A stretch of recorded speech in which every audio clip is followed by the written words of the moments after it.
C'est lourd le silence. C'est intense et personnellement je n'en peux plus. Je dois vous avouer que j'ai fait plusieurs overdoses d'actualité ces derniers jours. Je suis tantôt écœuré, tantôt j'ai juste envie de vomir. Je me sens impuissant et je me sens honteux. Honteux de mon humanité. Je ne mérite plus d'être humain si je continue à rester silencieux. Alors, ceci n'est pas un podcast. Ceci est une bouteille à la mer. On verra jusqu'où elle ira. Je ne suis ni acteur, ni youtubeur, ni même influenceur avec mes quelques dizaines ou mes centaines d'abonnés. Mais je me dois de faire porter une voix. Entendons-nous bien, je ne suis pour aucune partie, la seule partie que je défends, c'est la paix et c'est l'humanité. Et je pense qu'aujourd'hui on est arrivé à la falaise de notre humanité. Ceux et celles qui pensent que ce conflit est un énième conflit qui va bientôt se terminer comme tous les autres, se trompent. Et c'est pas moi qui le dis. Il suffit d'écouter les historiens, les géopoliticiens, de s'instruire un tout petit peu, d'écouter, de comprendre. Et je cite Gabor Maté, « Soyez responsables dans vos paroles, soyez adultes, faites des recherches. » Alors pour rappel, Gabor Maté est un médecin d'origine hongroise qui vit au Canada, un médecin qui travaille sur les traumas, un médecin qui est un survivant de l'Holocauste, médecin qui est allé l'année passée au Proche-Orient pour travailler avec les familles traumatisées.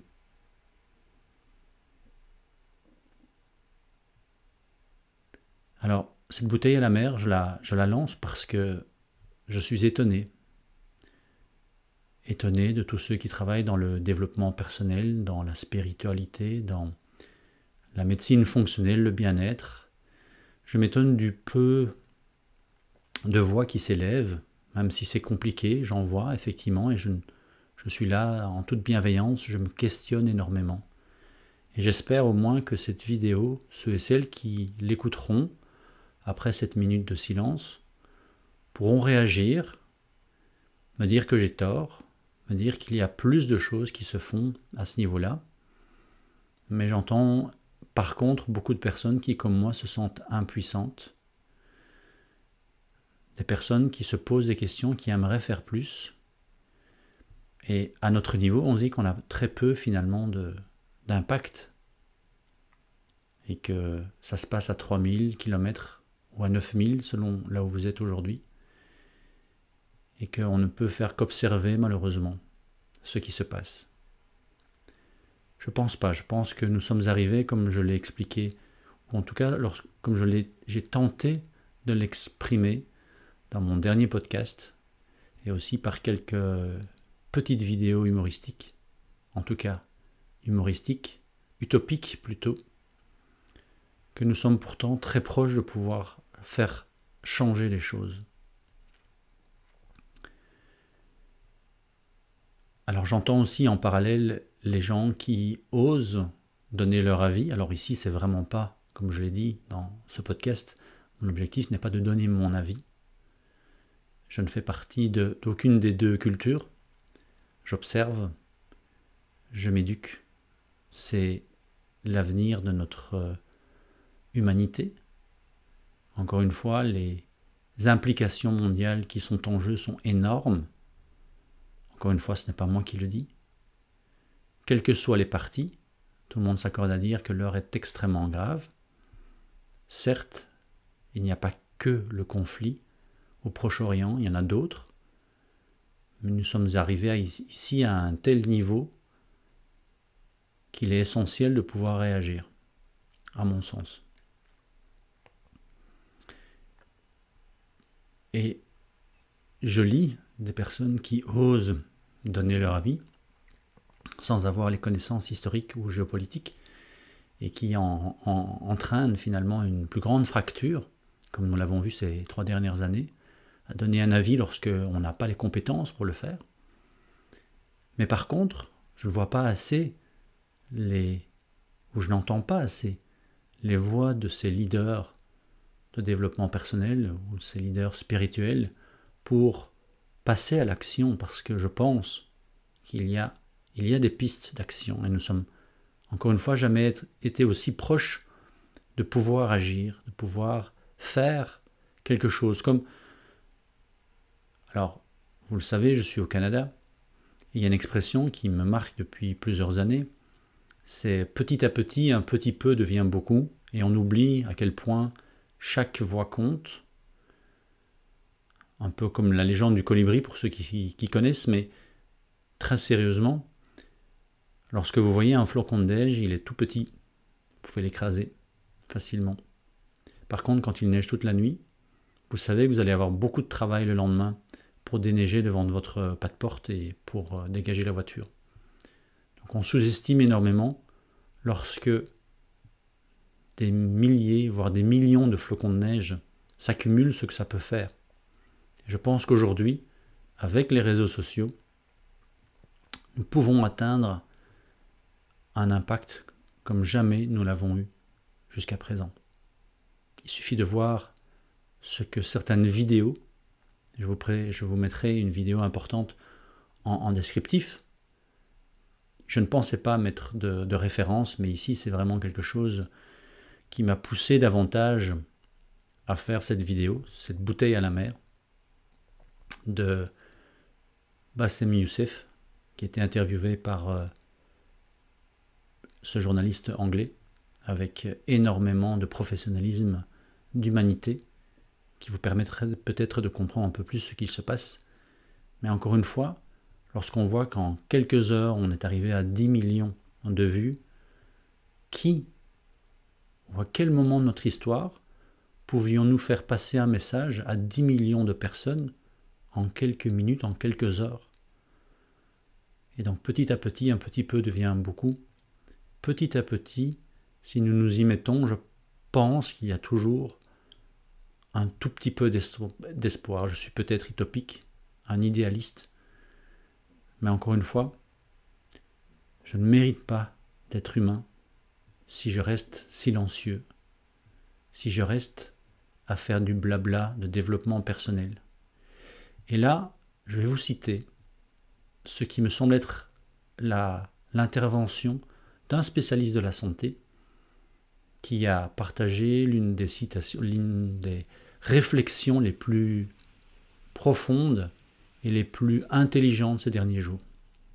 Je cite Brendan Vermeer, un spécialiste de la médecine fonctionnelle américain qui est spécialisé dans l'inflammation et qui sait très bien à quel point un trauma peut impliquer et induire un état inflammatoire.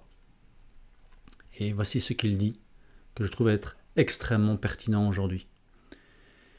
Travailler à votre guérison est admirable et nécessaire. Être obsédé de manière névrotique par votre guérison et la laisser prendre le dessus sur votre vie n'est pas sain ni curatif. Et c'est un privilège que la plupart des humains sur Terre n'ont pas. La plupart des gens sur cette planète luttent pour survivre, payer leurs factures, garder un toit, de la nourriture sur la table. La guerre, la famine et l'oppression sont la réalité quotidienne de milliards de personnes sur Terre. J'imagine que la majorité des 8 milliards de personnes sur Terre n'ont aucune conception de l'auto-guérison ou de la guérison alors qu'elles luttent pour leur survie. Bien que je sois un ardent défenseur du travail intérieur, dit-il, de chacun d'entre nous afin de pouvoir servir au mieux le monde et le collectif, et ça j'en suis persuadé également, j'ai souvent l'impression que ce mouvement propagé sur les réseaux sociaux est allé trop loin et constitue un consumérisme complaisant et une projection de l'ego dans le déguisement.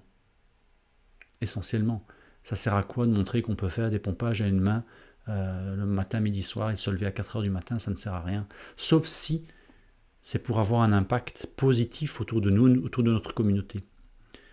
Je poursuis, la vie ne s'arrête pas parce que vous vous guérissez. Vous devez faire preuve de résilience et poursuivre la croissance de l'évolution tout en participant pleinement à l'expérience humaine. Et c'est là que je lance ma bouteille à la mer. À quoi ça sert de lire des livres de développement personnel si nous ne pouvons pas participer pleinement à l'expérience humaine et juste regarder notre écran, juste regarder les nouvelles qui, je suis certain, vous écœurent autant que moi, vous font vomir autant que moi, et à moins que vous ne souffriez de PTSD, nous n'avons aucune excuse. Alors bien sûr, je ne juge pas, je me questionne. Peut-être que égoïstement, cette vidéo va me permettre de me libérer, mais ce ne sera pas suffisant évidemment. Le colibri, c'est pas parce qu'il est allé apporter de l'eau pour éteindre un feu qu'après il va se tourner les pouces et regarder le reste du monde brûler. Chacun peut faire quelque chose. Alors ceux qui donnent des leçons et qui ne sont même pas capables de s'entendre avec leurs voisins, ben là c'est une bonne occasion de pouvoir travailler sur ces relations de voisinage, de famille, de collègues, sachant que nous avons tous un toit sur la tête et probablement de quoi manger. Je me questionne tout autant que vous et cela me donne... Alors, je ne ferai aucun montage avec cette vidéo parce que je suis submergé par un tas d'émotions et étant plutôt introverti et plutôt à contrôler mes émotions, ce n'est pas évident de pouvoir exprimer ce que je ressens aujourd'hui.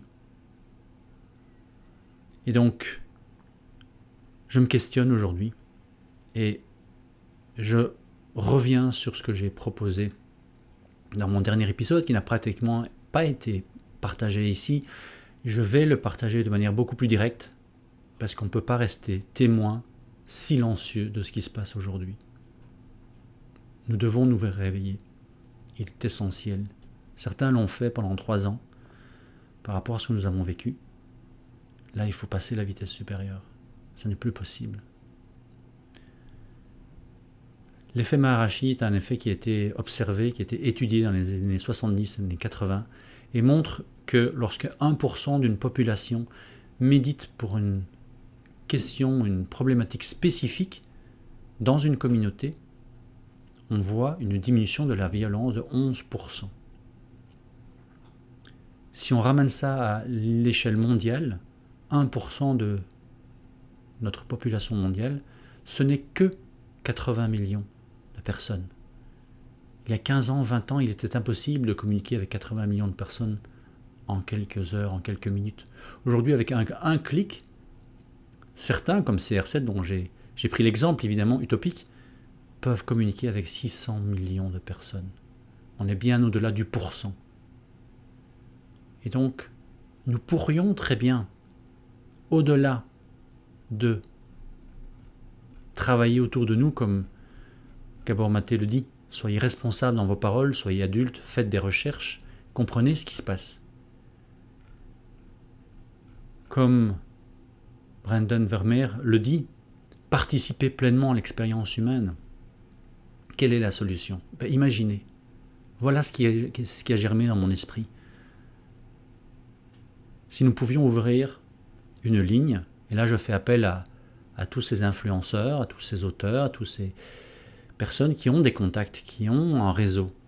Imaginez si vous avez 10, 15, 20 personnes qui sont dans le développement personnel, qui ont des millions d'abonnés, qui peuvent se joindre. Et si nous pouvions nous rejoindre sur une plateforme qui serait ouverte 24 heures sur 24, un peu comme un endroit de sécurité, où les gens qui n'arrivent plus, comme moi, comme vous, à écouter les nouvelles, tellement elles sont horribles, tellement elles sont déshumanisantes, un endroit où nous pourrions aller méditer, ou prier selon vos croyances, H24, un endroit où on pourrait voir, parce que ce sera un effet boule de neige, on pourrait voir qu'il y a 100 000, 200 000, 1 million de personnes qui sont connectées là. Il est 14 heures, je me connecte, et pendant 10, 15, 20 minutes, pendant 5 minutes, je médite, je prie pour un cessez-le-feu, pour une désescalade de la violence.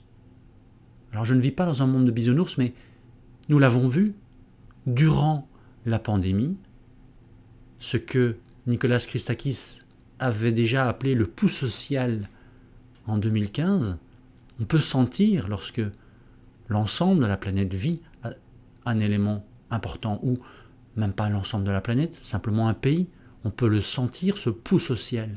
C'est mesuré, c'est documenté. Donc imaginez un instant qu'il y ait une ligne ouverte où chaque individu qui a la connexion Internet puisse se connecter, voir qu'il y a 10 000, 100 000, 1 million de personnes qui sont connectées là.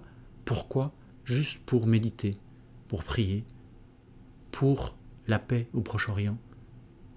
Imaginez ce que ça pourrait faire, H24, 24 heures sur 24, avoir des êtres humains qui sont en empathie, qui sont connectés avec leur cœur et avec quelque chose qui les dépasse, quelque chose d'humain. Imaginez ce que ça peut faire. Alors c'est très simple.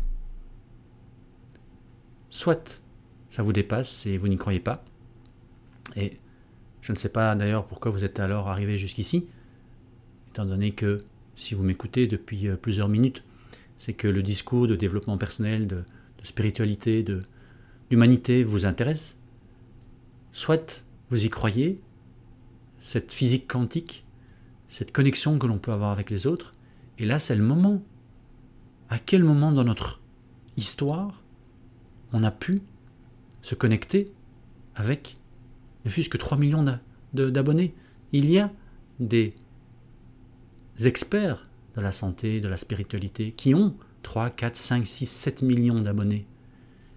Si toutes ces personnes se réunissent et se disent « Ok, on va faire un appel à tous nos abonnés et on va se dire voilà, il y a une ligne ouverte. » Alors, moi je n'ai pas les compétences, je n'ai pas les moyens, ni financiers, ni technologiques, pourtant ce n'est pas difficile, d'avoir une plateforme sur laquelle tout le monde pourrait se connecter, un lien, un clic, je me connecte, et là je vois qu'il y a 3 millions de personnes qui là, à l'instant même, sont en train de méditer pour la paix. Et si nous arrivons à 80 millions sur 24 heures, nous pourrions avoir cet effet Maharishi à l'échelle mondiale. Et si simplement, non pas du jour au lendemain, je ne suis pas stupide non plus. Je ne verrai pas du jour au lendemain les chefs d'État se mettre autour d'une table et commencer à discuter, mais simplement désescalader et accepter un cessez-le-feu et accepter que chacun puisse y mettre du sien. C'est tout ce que cette bouteille à la mer a comme objectif. Alors est-ce que, encore une fois, c'est utopique peut-être, mais j'y crois. Et encore une fois, les études de Nicholas Christakis, bien avant la pandémie, le montraient. Le pouls social existe, on peut le mesurer, on peut l'observer.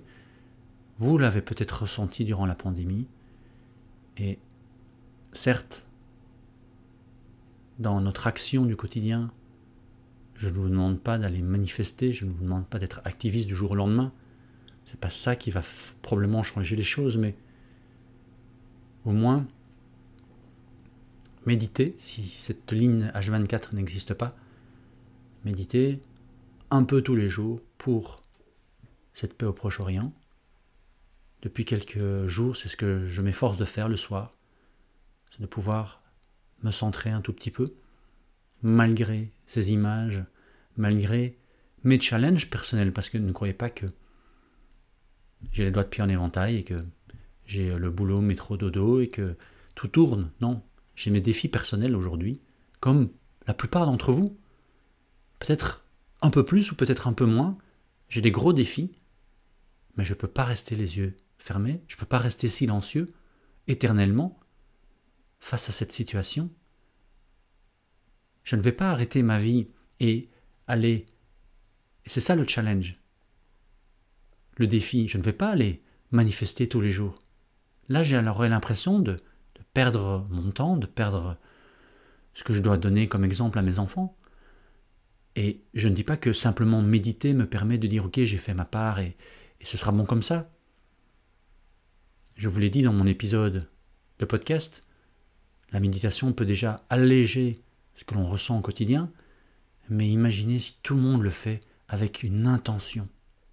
Et c'est là que je m'adresse à vous C'est là que le réseau peut fonctionner.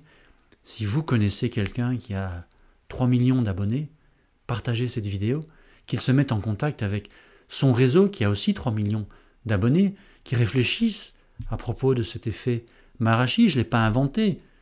Lisez le bouquin de Nicolas Christakis, Connected. Ou alors on abandonne tous. On devient un spectateur. On perd notre humanité définitivement. Et tous les espoirs, tous ces théories de développement personnel ne font finalement plus aucun sens. Donc, après cette vidéo, je vais la poster. Je vais continuer à travailler sur mon entreprise, sur le message que je veux faire passer. Je continuerai à méditer le soir. Et si cette bouteille à la mer ne donne rien, j'essaierai d'imaginer d'autres plans utopiques. Peut-être qu'il y en a un qui marchera. C'est impossible jusqu'au moment où quelqu'un essaye de le faire, il paraît. Ça, ce sont des belles citations que l'on propose pour donner de l'espoir aux gens. Mais ces peuples, ces familles, ces enfants, quelle que soit leur croyance, quelle que soit leur origine, quel que soit leur placement sur le territoire de cette planète, eux n'ont pas cette occasion. Eux n'ont pas l'occasion de méditer pour... Ils ne peuvent pas penser à leur auto-guérison. Mais nous, on peut le faire. Et nous, on a ce devoir de faire partie de cette humanité parce qu'on est du bon côté, quelque part. Non pas quelque part, on est du bon côté de la planète et on ne peut pas rester ainsi.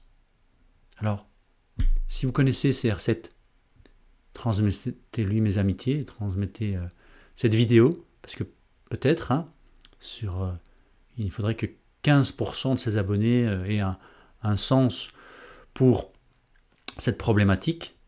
Mais si à côté de vous, vous avez un réseau avec des gens qui ont 3, 4, 5, 10 millions d'abonnés, ou via, peut-être qu'on peut y arriver.